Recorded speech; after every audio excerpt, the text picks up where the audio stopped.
there, and welcome to Power Play. I'm Vashi Capellos in Ottawa. Tonight, 3 weeks down, 2 to go. A new approach to made-in-Canada defence procurement. We will bring in the biggest crime crackdown in Canadian history. If you want someone that's going to defend our healthcare, vote for a New Democrat. Ahead of crucial debates this week, the parties are pitching policy. In moments, candidates from all three of the major parties will be here to talk about the state of the race and debate their policies to tackle crime. Then, pushing buttons. I was unaware of this behavior, but on behalf of my campaign, I apologize for it unreservedly. Liberal leader Mark Carney is saying sorry today after some campaign staffers planted Trump-style buttons at a Conservative conference in Ottawa last week. Plus, Ontario Premier Doug Ford weighs in on his campaign manager's blunt criticism of the federal Tories for, quote, blowing a big lead in the polls. It's tough as nails, but he's the best campaign manager in the country. Sometimes the truth hurts. We're going to break all of that down, plus look ahead to this week's Leaders' Debates with our front bench. Laura D'Angelo, Shakir Chambers, Kathleen Monk, and Laura Stone will be here a little bit later on in the show. First, though,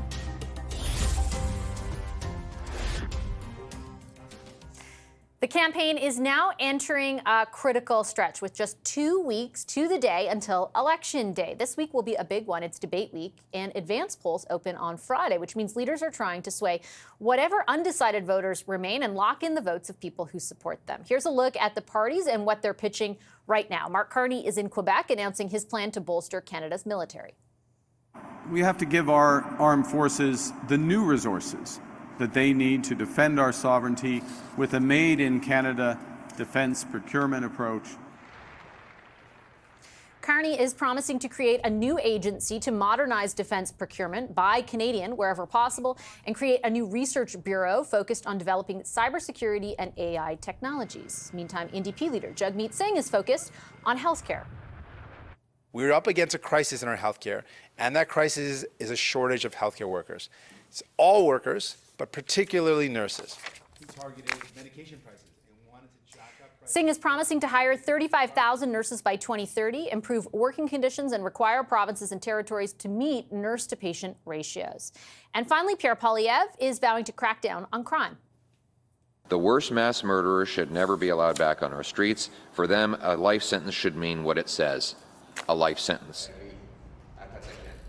The Conservative leader says if elected, his government would use the notwithstanding clause to restore consecutive life sentences for people convicted of multiple murders. In 2022, the Supreme Court ruled that imposing consecutive sentences violated charter rights. The Conservatives are not the only party, however, pledging tough on crime policies. Here to debate their approach to public safety is three of those candidates. Yasir Naqvi, is the Liberal candidate for Ottawa Centre in Ontario. Melissa Lantsman is the Conservative candidate for Thornhill in Ontario. And Alistair McGregor is the NDP candidate for Cowichan, Malahat, Langford in BC. Hello to all three of you. Thank you very much for making the time tonight. I appreciate it.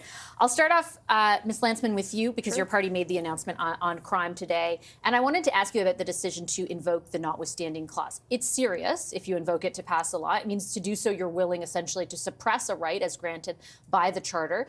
Can you be unequivocal that this and only this type of a law would be the only thing you use that for? Well, I don't think I need to be unequivocal because the leader was unequivocal today. Crime, he says that we will use the notwithstanding clause to end the decade of out-of-control crime, chaos, drugs, and disorder in our streets. And on this, I think you have to be insane to not believe that somebody who, in this case, killed 6 people while worshiping in a mosque, is potentially out in 25 years. Not only does that re-victimize the families who have to have to sit through potential parole hearings, but this means that he's getting, about 4.5 years or 4 and a bit for each of those murders.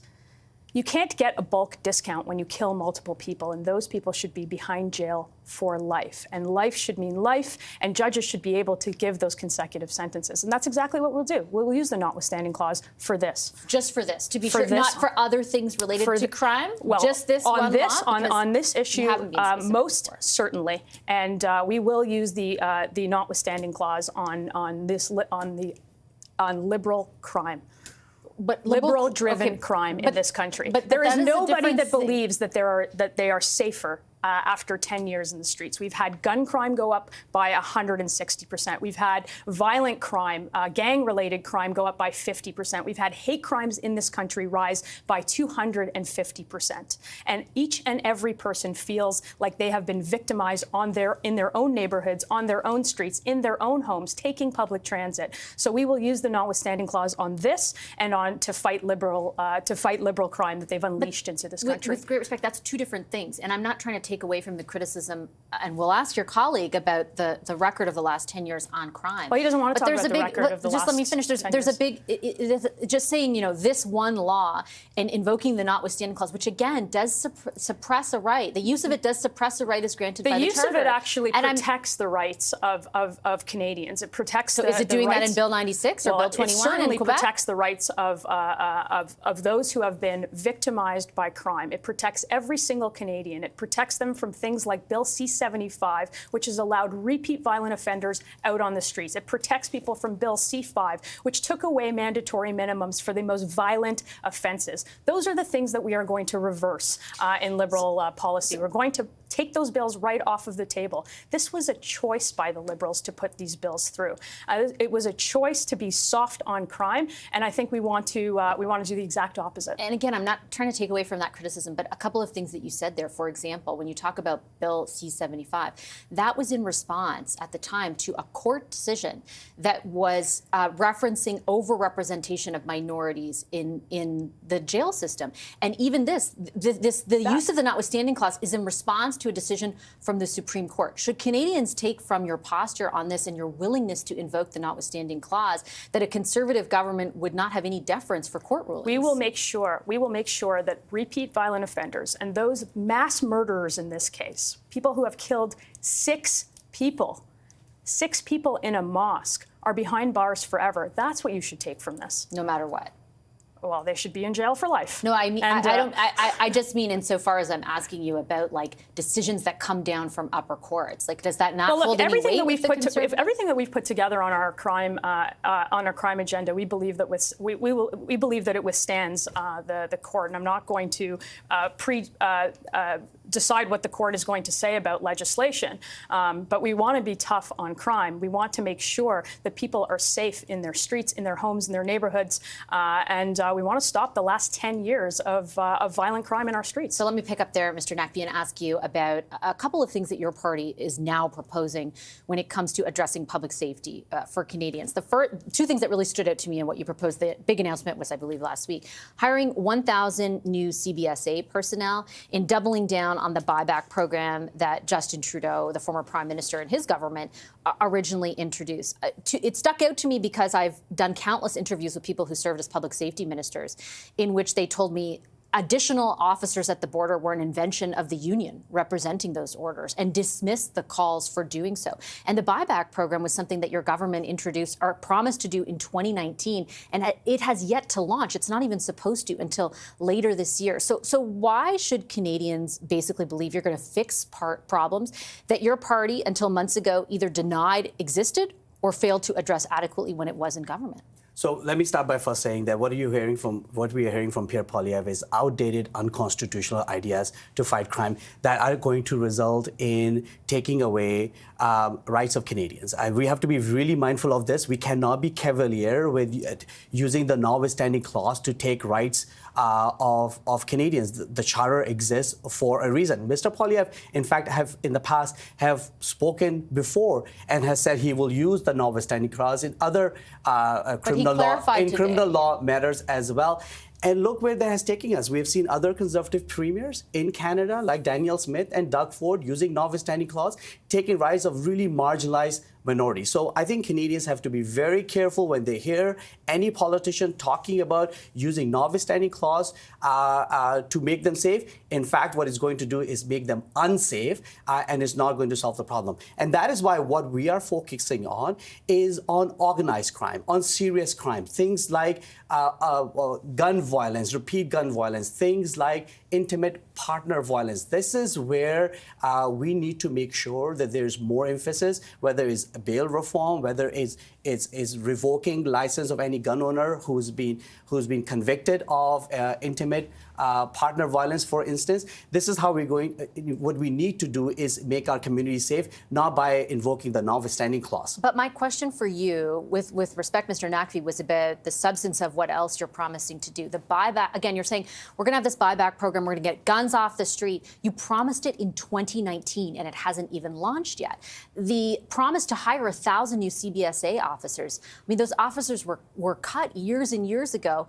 I kept asking and asking over the last year, what about hiring more? And I was literally told point blank that is essentially an invention of the union. And again, when you criticize the other party's platform, it is like if I go to the crime severity index, information based on Statistics Canada, the overall crime severity increase has increased significantly over the past decade, up 17% between 2013 and 2023. Doesn't your government need to take your party need to take some responsibility for it? And what do you say to Canadians who look at your party tonight and say, like, you didn't help us those 10 years, why would we trust you to now? Well, Vashi, we are basing a decision on evidence. A lot of circumstances have changed. When, for example, take the border. I mean, with our changing relationship with the United States, we need to make sure that our borders are secure and that we have well-trained officers, not only to address the issue around fentanyl that we're working with U.S. Very, very closely, but also around guns that may be getting smuggled into Canada, other drugs that may be coming in. For years. Yeah, and we know that's why police evidence. That's why we are listening, and we're investing. Our commitment is to invest in hiring those officers, not only just CBSA officers, but RCMP, 1,000 new RCMP officers as well, so that we can provide that appropriate safety and security for our communities. These are important investments that will make sure that Canadians are safe at all times. But why didn't you make them already, if they were so important? Well, we're responding. We're responding to the needs in the communities. Our platform is really clear to make sure that if there is a need, that we will have the resources available to meet those needs, so that our local communities are safe. This is what I'm hearing in my community here in Ottawa Centre. People want to make sure that their neighborhoods are safe, the small businesses are safe, and we're providing compassionate care for those who may need it. But at the same time, our focus remains to have our community safe. Mr. McGregor, I want to bring you in the conversation. I wanted to ask for your party's stance on the use of the notwithstanding clause here, because Mr. Singh came out today criticizing it. And I wondered, why is it okay for Premier Legault to use that clause to pass, for example, his French language law, which Mr. Singh said last month was okay, and not okay for the Conservatives to use it in the case of people who are mass murderers? Well, I want to stay focused on the topic at hand, which is, number one, we have to start from a position that Canadians deserve to feel safe in their communities. That has to be the number one priority. And I want to empathize with Canadians, because I think in this conversation that you see with Liberals and Conservatives, we seem to be stuck between the half measures of the Liberals and the ideologically rigid and evidence-free policies of the Conservatives. Like, the Conservative policy announcement is more back to the future. It's recycling old failed policies. And for the Liberals to suddenly take an interest in their border when they've been in power for 10 years, I questioned former Public Safety Minister Dominic LeBlanc on this at the Public Safety Committee. Even with the hiring that's going on, they are not going to recover from the deficit that was created by the Conservative government. So it is a bit rich from both of these parties to talk about this when they both share some responsibility for where we're in. Our position is that the notwithstanding clause is a slippery slope, and it is a fact that within the criminal code, judges already have the tools that they need. There is a section in the criminal code that lists aggravating factors, and we have to put our trust in the justice system and in judges to look at the circumstances before them for each individual case, and they can apply the appropriate sentence for that. We need more resources in our justice system. I don't think anyone is going to argue against that, but we cannot go down these rabbit holes which have been proven not to work in the past. And we also have to be bold and recover from the half measures of a Liberal government from the last 10 years. I guess I wonder, though, in that vein, why your party is critical of the use of that notwithstanding clause in this matter, but will not criticize Premier Legault in Quebec for doing the same with a French language law, which English language minorities said infringed on their rights. Is it a political calculation that you're basing your criticism on? For me, the calculation in this conversation has to deal with our criminal justice system and with public safety. That's the topic of today's conversation. This is a very weighty matter. And, you know, the consequences of the decisions we make as policymakers, as legislators, they have profound consequences for the communities that we serve and for the criminal justice system as a whole. I think Canadians deserve to have an honest conversation about this. They need to see a justice system that is more resourced. So we need more officers at the border. The RCMP need better resources to interrupt criminal organizations. We also need to be bold with policies and with funding that help our communities and provide them with the crime prevention programs that were previously cut under Conservatives. And you know, we're still suffering that deficit from Conservative cuts with the CBSA. So again, I think both of these parties in different ways have let Canadians down, which is why we're having this conversation right now. Okay, I have time for one quick more round, and I wanted to ask more generally about the state of the race. Ms. Lanceman, I want to talk to you about Doug Ford, Premier Doug Ford's comments today, essentially saying sometimes the truth hurts in reference to Corey Tonight, his campaign manager's criticism of the Conservative campaign. He called it campaign malpractice. What responsibility does your party bear for losing a 25-point lead in the polls? Well, is he right? Here's what I hear. I've knocked on doors in my own riding, in many other ridings, and what we hear is the constant refrain. That housing prices are skyrocketing. Rent has doubled. Mortgage payments have doubled. Interest rates are out of control. People are eating at food banks. Crime, chaos, drugs, and disorder out of control in our states. What I don't hear is the name of staffers or the name of strategists that ever come up at the door. So we hear the message of change. And I think on April 28th, Canadians will be able to make that decision on if they want 4 more years of the lost Liberal decade, or if they want a new Conservative government that is actually going to put Canadians, Canadian families, and Canada first. But put aside the strategist. This is the Premier of Ontario, who is also, under the umbrella of a progressive Conservative. Like, why has there not been any outreach from the Poilievre team to, one of the country's most powerful Conservatives? Like, what does it tell voters in Ontario? Well, we work with most of those MPPs on a regular basis. They're outdoor knocking with us, as you saw Caroline Mulroney introducing Pierre Poilievre at a big speech, and we will continue speaking to Canadians about the issues that they care about. And on April 28th, they will make that decision. And I think if you have questions for Doug Ford, you perhaps call him on his cell phone. Well, I will throw them his way. Mr. Nakvi, I wanted to ask you about so-called Buttongate. And we'll talk about this more later on with our panel. Why are those individuals responsible for it only reassigned and not fired? And isn't your party doing what I've heard people in your party say so frequently throughout this campaign. We're in a time of crisis. We can't be negative. We can't be divisive. Yet that's exactly what these staffers were doing. They were being very negative, very divisive. They were invoking Trump to further their own cause politically. Shouldn't there be more severe consequences for them? Well, what they did is unacceptable. This is not the campaign we're running. Mark Carney was very clear and has apologized for that. That's not the values of our campaign. Our campaign is focused on issues.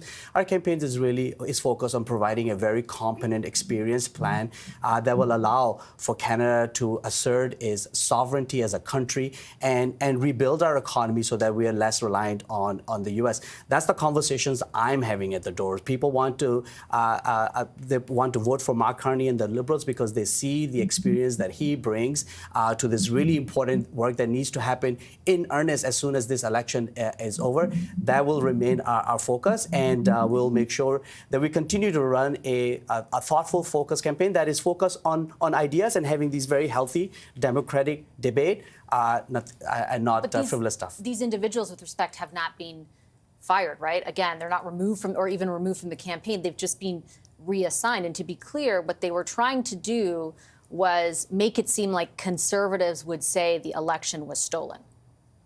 Well, what's the role of those individuals is that's a party matter, and for us, our focus is to make sure that we're running a campaign that is focused on issues. This is serious times. Canadians deserve serious leadership. That's what we need to do.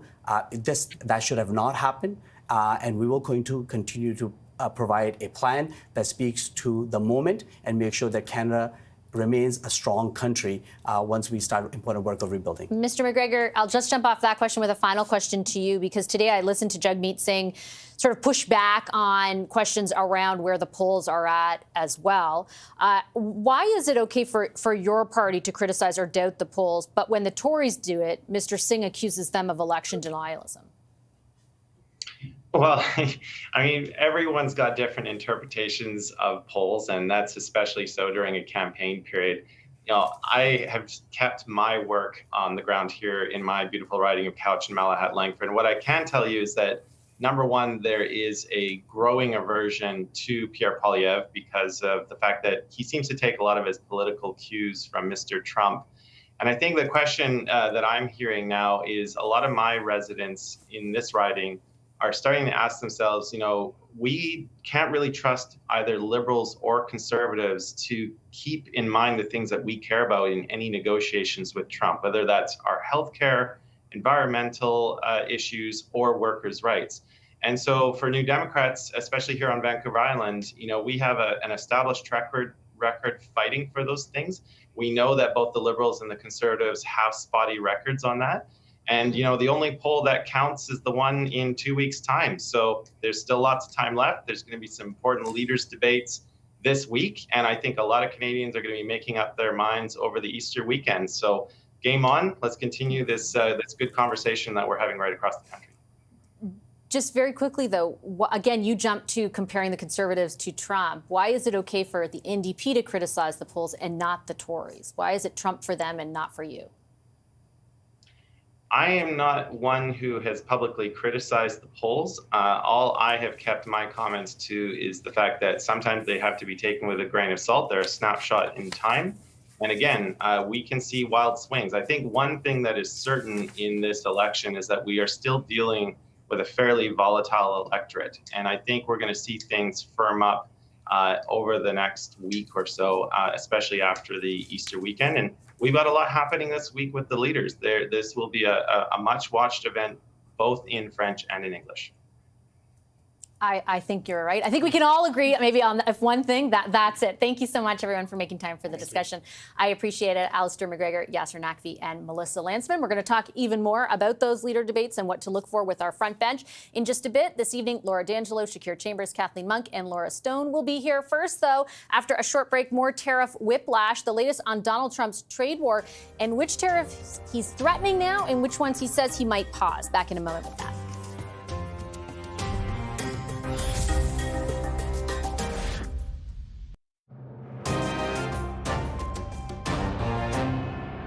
Pharmaceuticals we're going to do. We don't make our own drugs, our own pharmaceuticals. We don't make our own drugs anymore. The drug companies are in Ireland and they're in lots of other places, China.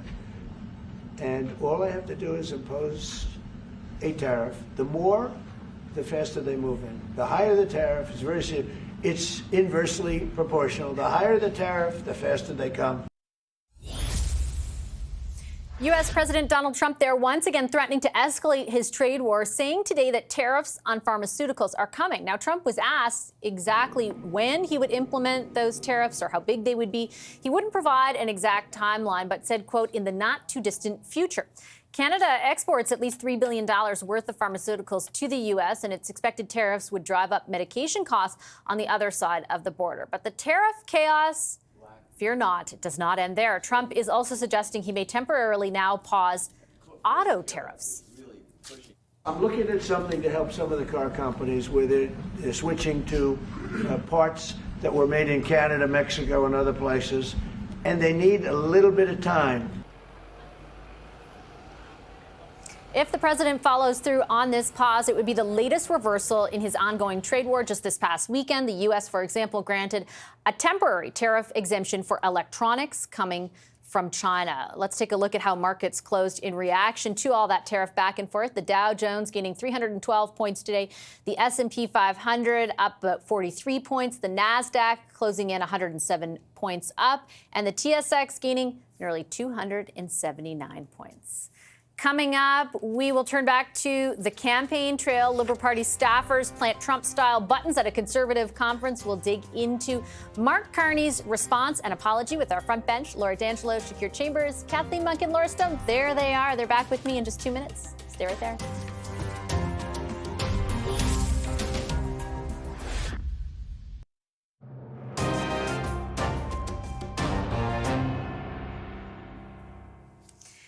Welcome back to Power Play on this Monday. Liberal leader Mark Carney is apologizing after his party found itself at the center of a controversy over the weekend. Party staffers planted Trump-style buttons at a Canada Strong and Free conference in Ottawa. It's a organization aligned loosely with the Conservatives. It was first reported by the CBC after a journalist overheard staffers discussing the scheme at an Ottawa bar Friday night. Here's a look at two of those buttons, which has Conservative National Campaign Director Ginny Burns' name crossed out, and it shows Doug Ford's campaign manager Corey Tonight's name underneath. He has been, as you've heard on this program, openly critical of the party's campaign. Another button says "Stop the Steal," right to the right of that.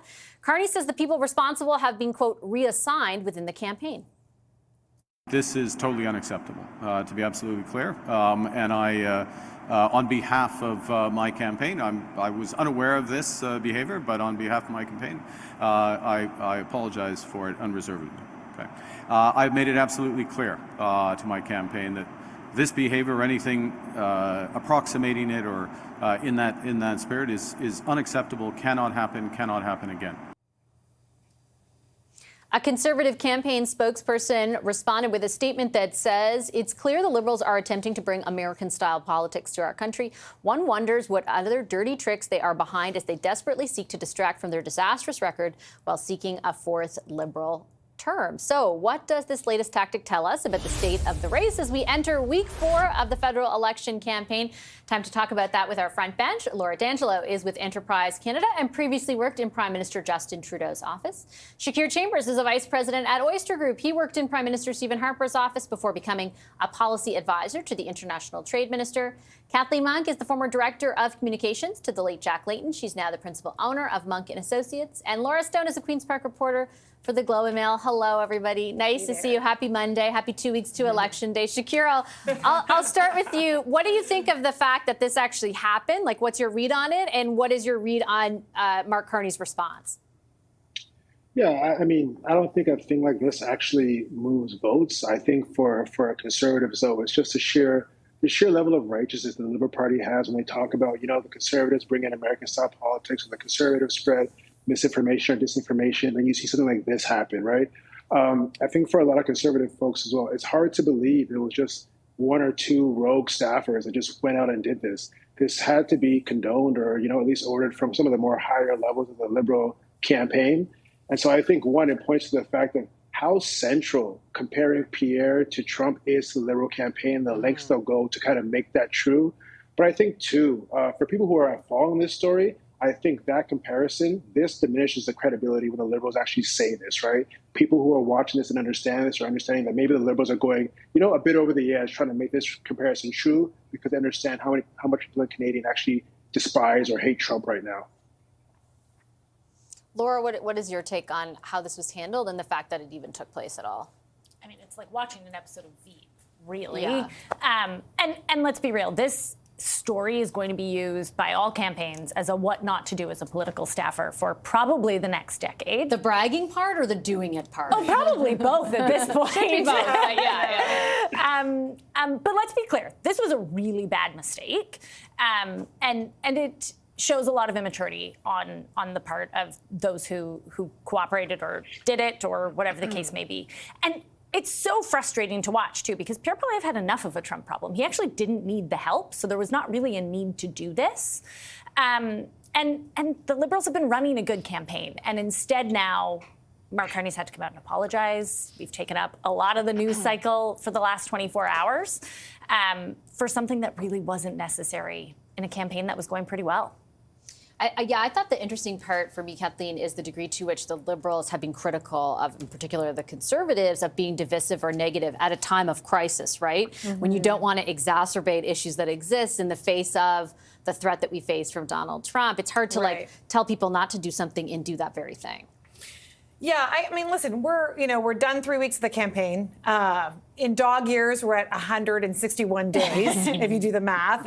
Everyone in every campaign war room has run out of clean underwear and is living off carbs only. I think really like the exhaustion is setting in. But when I look back at this campaign, it's interesting because this has spilled a lot of ink, this button gate, let's call it that, as have the comments of my colleague, Corey tonight. We'll get into that in a second. Yeah, and it's interesting, right? Because it's like the parties are eating themselves because there's no other headline. So some junior Liberal staffer somewhere has costed Mark Carney basically about $1 million, maybe $1.5 million, because that's what each day on the campaign costs you, almost like $500,000 or more. Similarly, Corey tonight has, hurt the Conservatives considerably with a number of stories that have been written by his comments. And I'm just like, I really think that Canadians want us to talk about other things, and I don't want to get all Pollyanna on everybody, but I mean, there is a health crisis out there. And in a couple of days, we'll have a debate. And I know we're going to talk about the debate soon, but we're not even talking about health care really on the campaign, or it's not even scheduled as a topic in the debates. Instead, we're talking about, buttons that were dropped off at a conference and, a pundit like myself, like Laura, who kind of went off on his own party. And I think that, it's interesting and it's fun, but I kind of do want us to steer back to kind of some of the issues before the clock runs out on this election campaign. I get that. I think two things can be done at once. I think the reason, like Laura, for example, we just did an entire panel on crime, but I think the reason that issues like this end up factoring in is because it's because of the horse race, right? And because the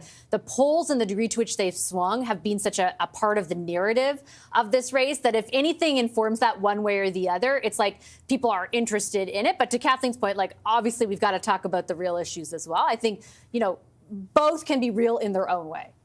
Yeah, and I think this incident kind of, the curtain has been peeled back a bit, and, the kind of dirty tricks of the Liberal backroom have been exposed. And for political junkies, that is salacious, and people do want to hear about it. I do think it hurts or it blunts the Liberal attack somewhat on the Conservatives as being Trump-like or Trump-esque when you engage in these sorts of tactics. And I think it's fortuitous for Mr. Poilievre for this to have occurred during the debates, during debate week, because maybe some, regular people haven't really been exposed to this or wouldn't have heard about it. But when Mr. Carney, turns his laser onto Poilievre during the debate, tries to compare it to Trump, Poilievre will have kind of a response right now where he'll say, look, it was your campaign that was passing along around fake buttons, accusing us of being like Trump. So I think it does kind of blunt the attacks.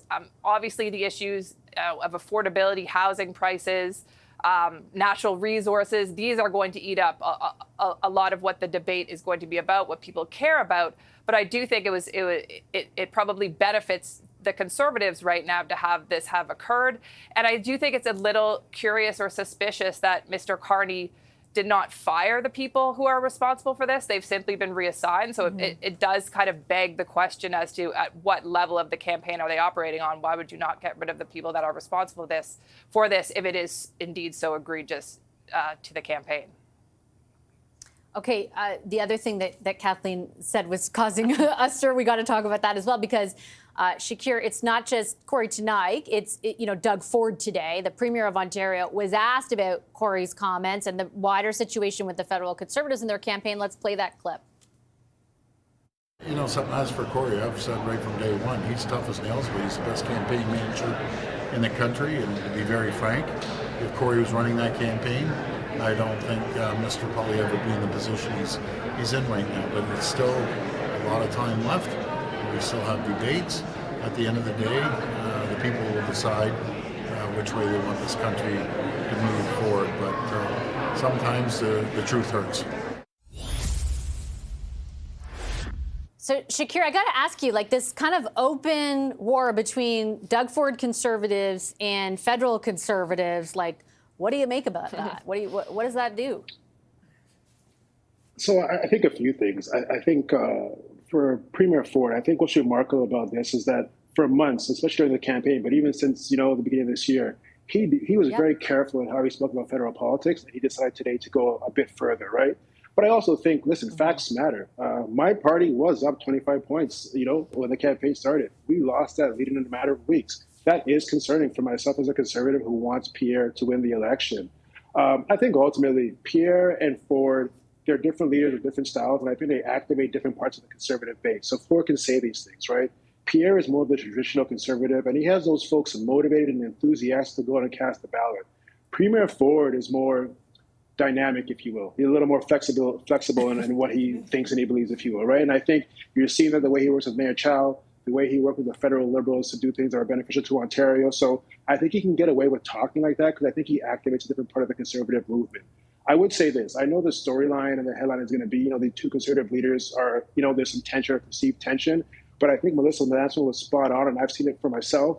If you go beneath the leader level, MPPs, cabinet ministers, caucus members in the PC party are out campaigning for their conservative candidates in their riding. So there's a lot of love between the two parties and the two levels of government. I just think, it's not helpful to have the premier. It's not helpful to have Corey come out and say these things during the campaign. Yeah, it's the timing of it. And to Shakir's point, he's bang on at the start there, where Premier Ford has gone out of his way, not to weigh in, basically, Laura. That comment is a conscious decision. That comment was absolutely a conscious decision, but he was kind of quietly weighing in. At the start, he did say his caucus was not going to be getting involved. He also took a photo with Prime Minister Carney right before the writ dropped. So, Doug Ford has quietly, in his way, been pretty vocal, but this was a very pointed comment. It was, one of the best done backhanded insults I've heard in a long time. And to do it on that stage with that platform, he's probably the most popular conservative politician in the country right now. Certainly sends a message. You got to be pretty sure, though, if you're Premier Ford, that the federal Conservatives will lose. What if they don't, Premier Ford? What do you do then? Yeah, well, a couple things. You're going to be depending on them as the biggest province, are you not? I don't know. It's pretty true. risky. Or maybe he thinks, he just got a very strong mandate and he can work with whatever government. But I think actually, if you look at the polling, for many election cycles in a row now, there have been these things, what we used to call them, Trudeau-Ford switchers or liberal, progressive, conservative switchers in the province of Ontario. And I think that's very true.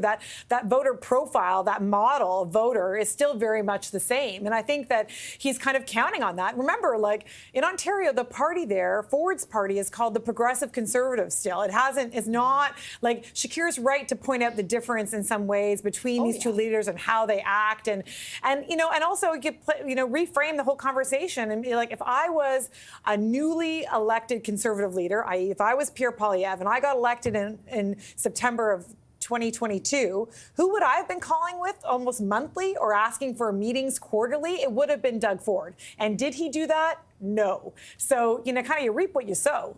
Okay, last word. I just got about 30 seconds that goes to you, Laura.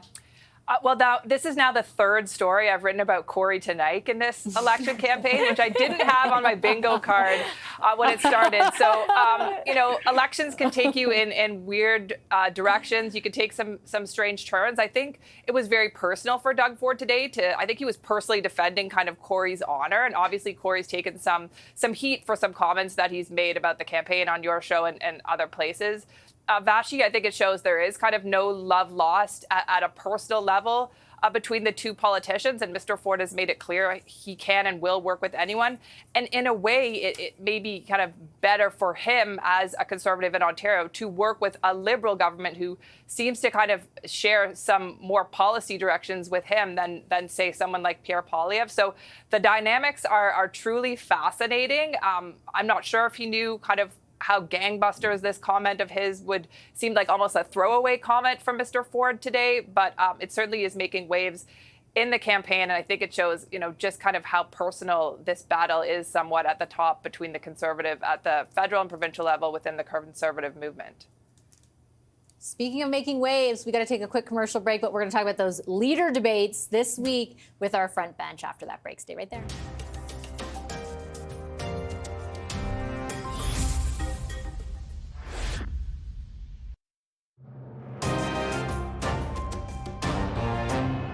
We are focused on a government that spends less so that Canada can invest more, that we can invest more in defense, we can invest more in new trade corridors, we invest more in energy, clean and conventional.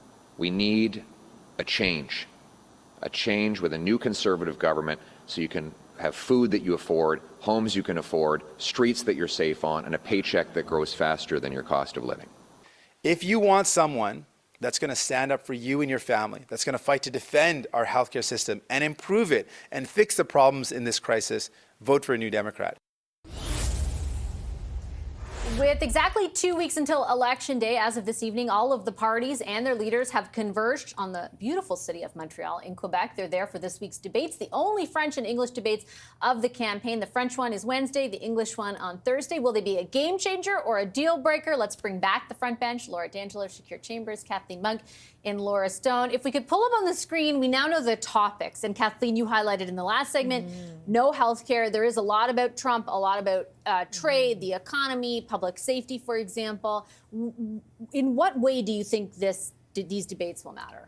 Well, there's been a lot of criticism in past debates around the format, who anchors, how the topics are brought up. And I am already pre-debate complaining about these topics. Nobody can. I mean, when you have the top 3 issues amongst Canadians, one of them being healthcare, and it's not even represented on either the French night or the English night, I take umbrage with that. I mean, I've been in the hospital with my kid with a merge in the last month, my aunt in the last 2 months. Isn't that we all provincial? know, but the health transfers, the funding, there's so much connected. And certainly healthcare on our First Nations, on our reserves is all done by the federal government. So the fact that there's not leadership there is really disappointing. But listen, for any debate, what you're looking for is it going to change the direction of the polls? And I'm not convinced it will. Sometimes debate Stu, I recall sitting with you here in June of last year when we watched the U.S. presidential debate, and we all were that like, little thing, well, yeah. And it changed the direction of everything. And even though people were,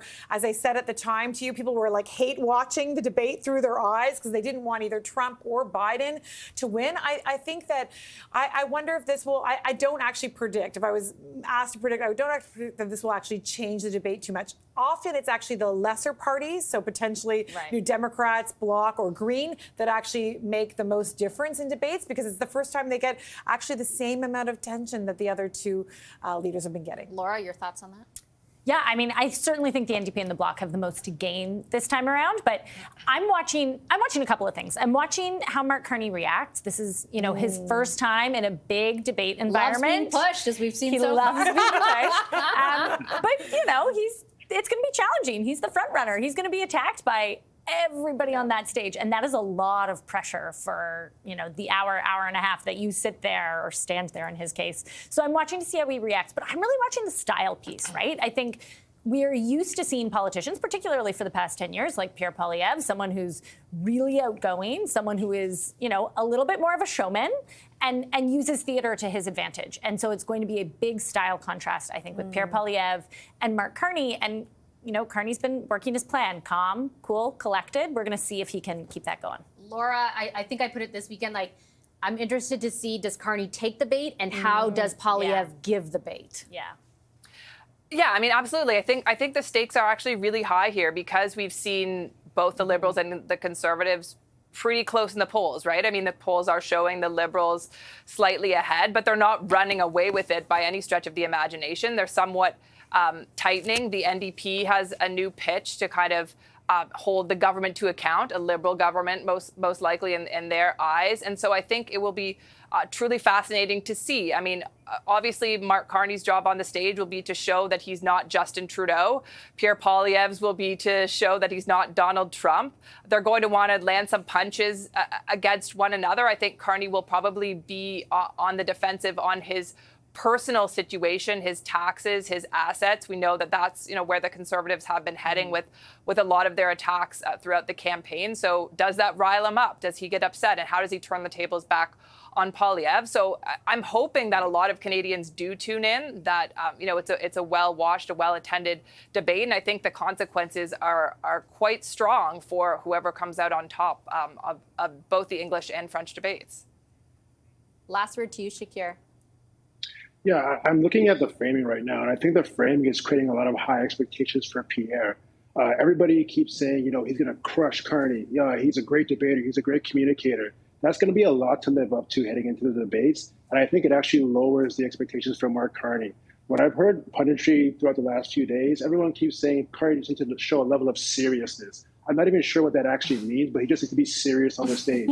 We've already talked about, his French language, and he's not great at French. I've heard people say, he's not great in front of the camera.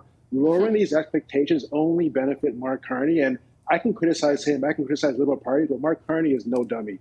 He'll be prepared for the debates, and he'll have counter punches ready for Pierre and everybody else on that stage. So I think we need to raise the bar a little higher in terms of what we would expect from Mark Carney as the current Prime Minister of this country. That's a valid point. Yeah, expectation setting will be key heading into those debates. Thanks, everyone. I appreciate the discussion tonight. Our front bench, Laura D'Angelo, Shakir Chambers, Laura Stone, and Kathleen Monk. We'll take a quick commercial break. More Power Play on the other end of that break.